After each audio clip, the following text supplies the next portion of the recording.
අයිබෝන් දකුණු කොරියාව කිව්වම ඉතින් අපේ හිතට එන්නේ අර දියුණු තාක්ෂණය, K-pop, හරිම කාර්යක්ෂම ජීවන රටාව වගේ දේවල් නේද? හැබැයි ඉතින් අර කාසියක අනිත් පැත්ත වගේ එහි ඉන්න විදේශිකයන් විශේෂයෙන්ම අපේ ශ්‍රී ලාංකිකයන් මුහුණ දෙන යම් යම් අභියෝග ටිකක් සංකීර්ණ කාරණා එහෙමත් තියෙනවා. අද අපි හිතුවා ඒ ගැන ටිකක් ගැඹුරින් කතා කරන්න අපිට ලැබුණු මූලාශ්‍ර කීපයක්ම පදනම් කරගෙන. ඇත්තටම ඔබද අර මතු පිටින් පේන දෙයට වඩා ඒ යට තියෙන යථාර්ථය තේරුම් ගන්න එක ගොඩක් වැදගත්. අද අපි බලමු මේ මෑතකදී වැඩි වෙලා තියෙන නීති විරෝධීව ඉන්න අය, ඒ කියන්නේ බුල්පොප් අයව අත්අඩංගුවට ගැනීම ගැන, වෙන සරණාගත වීසා සම්බන්ධ ගැටලු, ඒ වගේම සමහර වංචා ක්‍රියා, ඊටත් වඩා කොරියානු සමාජයේම තියෙන අර බරපතල කාරණයක් ඉහළ සියදිවි නසා ගැනීමේ අනුපාතය වගේ දේවල් ගැන කතා කරමු. හරි. එනම් පැහැදිලි අද අපි බලන්නේ කොරියාවේ ජීවිතේ අර අඩුවෙන් කතාබහ වෙන ඒත් හරිම වැදගත් පැති ගැන දැනුවත් වෙන්න. අපි එහෙනම් මුලින්ම යමුද මේ බුල්පොප් අත්අඩංගුවට ගැනීම වලට. මෑතකදී මේකේ වැඩිවීමක් තියෙනවා කියලා ආරංචිය. ඔව්. සැප්තැම්බර් මාසයේ ඉඳලා මේ කොරියානු පොලිසියයි ආගමන විගමන අංශයයි එකතු වෙලා මේ ගැන විශේෂ මෙහෙයුම් වගේක් කරගෙන යනවා. දැන් අපිට ලැබිලා තියෙන දත්ත බැලුවම පොදු ප්‍රවාහනයෙන් විතරක්, ඒ කියන්නේ බස් වලින් එහෙම අහුවෙච්ච ගාන 467ක්. 467ක්. ඔව්. ඒ වගේම අර කොන්සාජන් කියන්නේ ඉදිකිරීම වටපොළ වලින් 36 දෙනෙක්. පින්න නොරේබන් වගේ තැන් වලින් විනෝද ස්ථාන වලින් 77 දෙනෙකුත් අල්ලලා තිනවා. පොදු ප්‍රවාහනයෙන් විතරක් 467ක් කියන්නේ ඒක ලොකු ගාණක් නේද? ඒත් එකම කර්මාන්තශාලා, ඒ කියන්නේ ෆැක්ටරි වලින් එහෙමත් 5700කට වැඩි අහුවලා කියනවා. ඒක ඇත්තකම ෆැක්ටරි ඇතුළටම පැනලා කරපු වැටලීම් වලින්ද? මෙන්න මේකයි මෙතන පොඩි පැහැදිලි කිරීමක් කරන්න ඕන. අර 3665 කියන ගාණෙන් කියවෙන්නේ අර කර්මාන්ත ශාලාව ඇතුළටම ගිහින් අල්ලගත්ත ප්‍රමාණයම නෙවෙයි. හරි. ඒ කියන්නේ ෆැක්ටරි වල වැඩ කර ඉඳලා වෙලත් බාහිර හේතු නිසා අහුවෙච්ච නීති විරෝධී සේවකින්ගේ එකතුව තමයි. ඒ කියන්නේ ඒකෙන් පේනවා එයාලා වැඩියෙන්ම ඉලක්ක කරන්නේ ෆැක්ටරි වලට වඩා අර නීති විරෝධී අයගේ එදිනෙදා ගමන් බිමන් වාහන පාවිච්චි කිරීම වගේ දේවල් තමයි එයාලව අල්ලගන්න ප්‍රධාන ක්‍රම වෙලා තියෙන්නේ. ඒ කියන්නේ වැඩ කරන තැනදීම අහුවෙනවා කියනකට වඩා එදිනෙදා ජීවිතේදී වෙන දේවල් නිසා තමයි වැඩිපුරම අහුවෙන්න තියෙන ඉඩ. මුරුදු උඩේ වගේ ප්‍රධාන හේතු වෙන්නේ. එකක් තමයි ඉතින් රථ වාහන වැරදි. ඕනවට වඩා වේගෙන් ගියොත් රතු ලයිට් කැපුවොත් එහෙම පොලිසියෙන් නැවතම ලිය කියවිලි බලද්දී අහුවෙන්න පුළුවන්. අනතුරක් වුණත් එහෙම තමයි. අනික තමයි අර වාහන ගනුදෙනු කරන එක. වාහන ගනුදෙනු. ඒක කොහොමද බලපාන්නේ? දැන් බලන්න හරියට ලියාපදිංචියක් අයිතිය පැවරීමක් නැතුව වාහනයක් ගන්නවා. සමහර වෙලාවට ඒ වාහනේ පරණ අයිතිකාරයක් ගෙවන්න ඕන දඩයක් ගෙවන්නේ නැතුව ඇති. ඉතින් අලුතෙන් ගත්ත කෙනා නීති විරෝධී කෙනෙක් වෙන්න පුරුවන්. එයා වාහනේ පාවිච්චි කරද්දී අර පරණ දඩේ නිසා වාහනේ අංකය ට්‍රැක් වෙලා අහුවෙන්න පුළුවන්. ඒ කියන්නේ වාහනයක් ගන්න කලින් ඒකේ පරණ දඩ එහෙම තියනවාද කියලාත් හරියට බලන්න ඕන වගේ. අනිවාර්යෙන් මේක ගොඩක් වැදගත්. ඒ වගේම තමයි අර උදේට රස්සාවල් හොයාගෙන එකතු වෙන තැන් තියෙන චොගොප්පිලා. ඔව්. ඒව වැටලීම් කරනවා. තව දෙයක් දැන් සාද දානකොට සද්දෙන් සින්දු දානකොට මහල පහලය පැමිණිලි කරනවා පොලිසියට. එතකොට පොලිසියෙන් ඇවිත් බලද්දි නීති විරෝධී අය එතන හිටියොත් එයාලත් අහුවෙනවා. සමහර විට සද්දේ දාපු කෙනා නෙවෙයි නිකල් එතන හිටපු කෙනෙක් වුණත් අමාරුවේ වැටෙන්න ඉඩ තියෙනවා. ඒක නම් ඇත්තටම හිතන්න ඕන තත්වයක්. හරිම අවදානම්. මේ වගේ තත්වයක් තියෙදි තමයි නේද අර සරණාගත වීසා, G1 වීසා ඉල්ලනට ප්‍රශ්න මතුවෙන්නේ. එයාලටත් ඉතින් නීතියෙන් වැඩ කරන්න බෑ නේද? හරියටම හරි G1 වීසා වලට ඉල්ලුම් කරලා ඉන්න. එහෙම නැත්නම් ඒ වීසා එකේ ඉන්න අයට නීත්‍යානුකූලව කොරියාවේ රැකියාවක් කරන්න අවසර නැහැ. ඒත් එහෙම නීති විරෝධීව වැඩ කරපු 50ක් විතර මෑතකදී අත්අඩංගුවට ගත්තා. ඒ අතරේ අපේ ලාංකිකයන්ුත් ඉඳලා තියනා කියලායි ආරංචිය. මේකත් එක්කම මතුවෙච්ච තව දෙයක් තමයි මේ සල්ලි අරගෙන මේ වගේ අයට ව්‍යාජ ලියකියවිලි හදලා සරණාගත වීසා අරන් දෙන්න උත්සාහ කරපු කොරියානු ජාතිකයෙක්වත් අත්අඩංගුවට ගත්ත එක. ඒ කියන්නේ මේ වීසා තත්ත්වයක් පාවිච්චි කරලා වංචා කරන කට්ටියකුත් ඉන්නවා.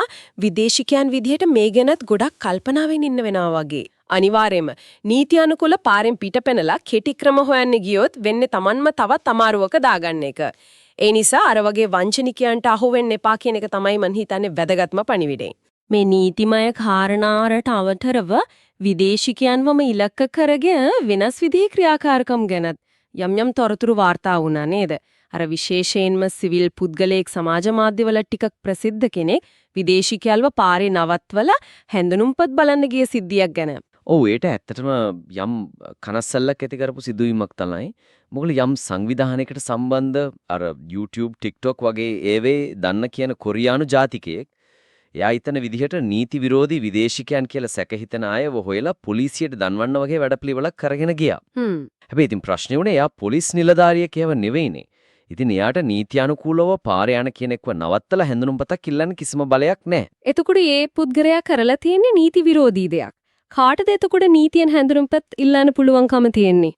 දැන් බලන්න පොලිසියට පුරුවම් ආගමන විගමන නිලධාරීන්ට පුළුවන් පිනර කම්කරු අමාත්‍යාංශයේ නිලධාරීන්ටත් පුරුවන් මේ සිවිල් පුද්ගලයා හැම බලයක් නැතුව හැඳුනුම්පත් ඉල්ලපු එක සමහර වෙලාවට තර්ජනය කරපු එක පහර දෙන්න උත්සාහ කරපු එක වගේ චෝදනා මත තමයි පස්සේ අත්අඩංගුවට ගත්තේ. එයාට මොකක් හරි නීතියෙන් දඬුවමක් ලැබුණද ඒකට? ඔව් අධිකරණයෙන් මාස 4ක හිර දඬුවමක් නියම වුණා.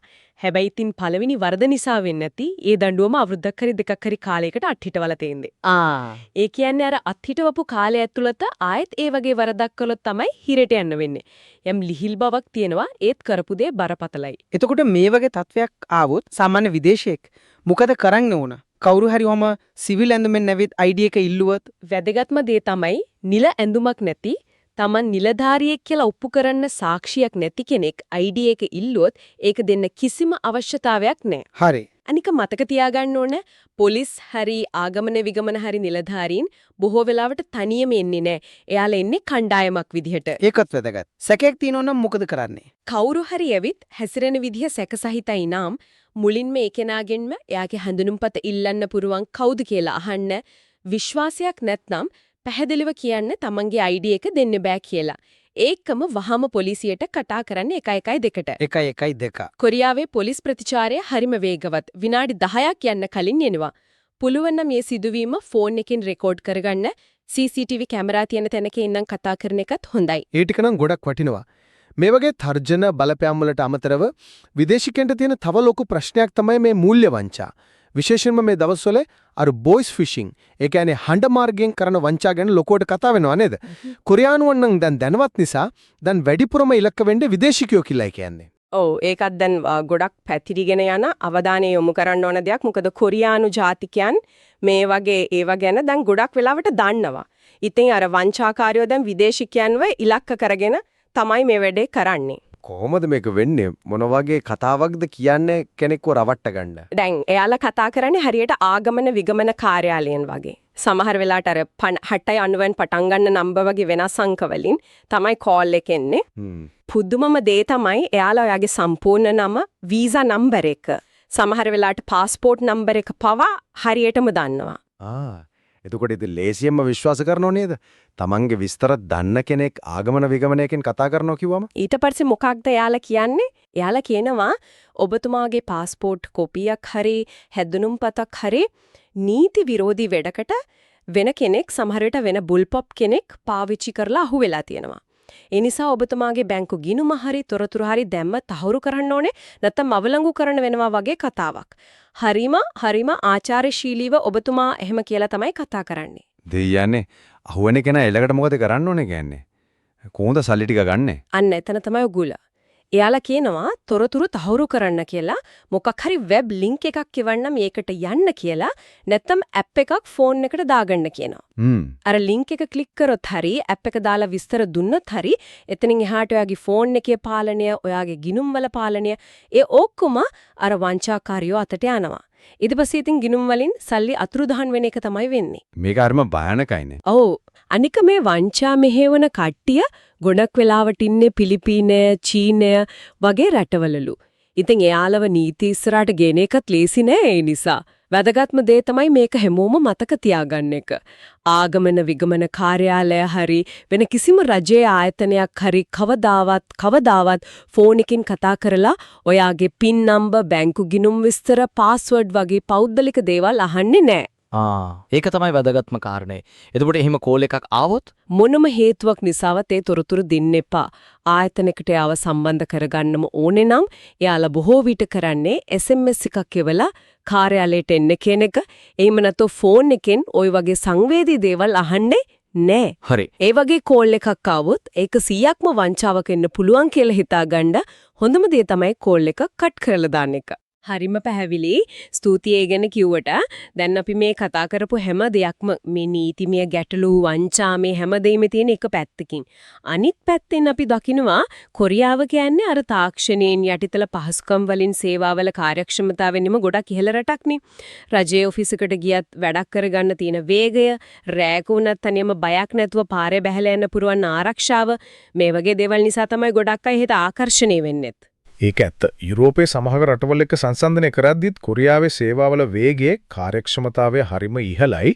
ආරක්ෂාව පැත්තෙනුත් ලෝකේ ඉහළම තැනක ඉන්නවා. ඉතින් මේ ආකර්ෂණීය පැත්ත නිසා තමයි අපේ ගොඩක් දෙනෙක් E9 වගේ වීසා වලින් හරි කොරියාවට එන්න ලොකු උනන්දුවක් දක්වන්නේ. නමුත් මේ කාර්යක්ෂමතාවය මේ දියුණුව කියන කාසියම අනිත් පැත්ත වගේ අර OECD ඒ කියන්නේ සංවර්ධිත රටවල් අතරින් ඉහළම සියදිවි නසා ගැනීමේ අනුපාතයේ තියෙන දකුණු කොරියාවේ කියන එක.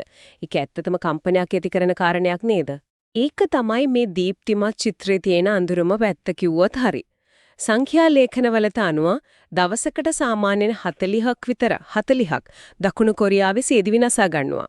40ක්. ඔව්. මේක ඉතින් සුළුවෙන් තකන්න පුරාන් දෙයක් නෙමෙයි. බරපතල සමාජාර්බුදයක්. ඇයි මෙහෙම වෙන්නේ?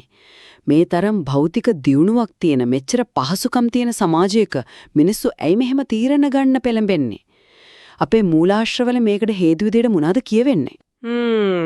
ප්‍රධාන වශයෙන් ඇඟිල්ල දික් වෙන්නේ අර අධික සමාජ පීඩනයයි තරංගකාරීත්වයයි දිහාට. මේ පල්ලි ඉක්මන් කියන සංස්කෘතිය. පල්ලි හැමතිස්සෙම දුවන්න ඕන අනිත් අයට වඩා ඉස්සරහින් ඉන්න ඕන කියන මානසිකත්වය. ඒත් එක්කම එන අර තනිකම හුදකලාව තමන්ගේ හිතේ තියෙන දෙයක් බරක් බෙදා ගන්න හදවතින් කතා කරන්න කෙනෙක් නැතිකම. ඒ කියන්නේ ආර්ථික ශක්තිය සල්ලි භාගෙ තියෙන එක මේකට විසඳුමක් නෙවෙයිද? කොරියාවේ ධනවත් මිනිස්සුත් මේ තත්ත්වයට මුහුණ දෙනවා කියලා කියනවද? ඒක තමයි මෙතන තියෙන දුකට කාරණේ. සල්ලි ගොඩක් තියෙන සමාජයේ උඩින්ම ඉන්නවා කියලා හිතන මිනිස්සු පමා සියදිවි නසා ගන්න අවස්ථා වාර්තා වෙනවා. ඒ කියන්නේ සතුට කියලා එක සල්ලි වලින් මනින්න බෑ. ධනවත්ත දුප්පත්ත කියන එක අදාළ නැතුව මේ වගේ තීරණ පිටිපස්සේ අර තනිකම කියන සාධකය හරිම තදින් බලපානවා වගේ තමයි පේන්නේ. සමහර විට එකම එක විශ්වාසවන්ත යාළුවෙක් හරි Tamanට ඇත්තටම ආදරය කරන කෙනෙක් හරි ඉන්න එක සමහර විට ජීවිතයක් බේරගන්න හේතුවක් වෙන්නත් පුරුවන්. ඒ කියන්නේ අර අව්‍යාජ මිනිස් සම්බන්ධතාවල වටිනාකම, පවුල, මිත්‍රත්වය වගේ දේවල් වලට මේ සමාජයේ තියෙන ඉඩකඩ අඩු වෙලා කියන එක දෙකෙන් හැංගෙන්නේ. එහෙම කියන්නත් පුරුවන්. සමහර විට අර මුදල් මත, තනතුරු මත විතර ගොඩනගෙන මතු පිට සම්බන්ධතා නම් බහුල ඇති. නමුත් ඇත්තටම දුකක් ප්‍රශ්නයක් ආවම හිතේ තියෙන දේ බෙදා ගන්න පුරුවන් අව්‍යාජ සම්බන්ධයක් නැති වුනාම දැනෙන අර හිස්තැන, තනිකම. ඒක තමයි මේ තත්වෙට ගොඩක් වෙලාවට මඟ පාදන්නේ කියලා හිතන්න පුළුවන්. ඉතින් කොරියාවට එන අයට එන්න බලාපොරොත්තු වෙන්න ඉන්න අයට මේ ගැන දැනුවත් වෙලා ඉන්නට ගොඩක් වැදගත් වෙනවා නේද? අර ආර්ථික අවස්ථාව ගැන හිතනවා වගේම මේ සමාජීය යථාර්ථය ගැනත් අවබෝධයක් තියෙන්න ඕන. හරියටම කොරියාවේ තියෙන හොඳ දේවල් වගේම මේ වගේ අභියෝගාත්මක පැති ගැන දැනුවත්ව යම්කිසි මානසික සූදානමකින් එන එක මම හිතන්නේ ගොඩක් වටිනවා. බොහොම ස්තුතියි පැහැදිලි කිරීමට. එහෙනම් අද අපි මේ කතා බහෙන් දකුණු කොරියාවේ අර නීති විරෝධී වින්නාය මුහුණ දෙන අභියෝග, බොයස් ෆිෂිං වගේ වංචාවලින් පරිස්සම් වෙන හැටි, ඒ වගේම කොරියානු සමාජයේ අර දිලිසෙන පෙනුමට යටින් තියෙන තනිකම, මානසික පීඩනය එක බැඳුණු සියදිවි නාසා ගැනීම ඉහළ අනුපාතය වගේ බරපතල කාරණා කීපයක් ගැනම ගැඹුරින් බැලුවා. ඔව් මේ කාරණා ගැන දැනුවත් වෙලා කල්පනාවෙන් ඉන්න එක තමයි වැදගත්ම දේ. එහෙනම් අපි අදට සමුගන්න කලින් පුංචි දෙයක් හිතන්න ඉතුරු කරමු.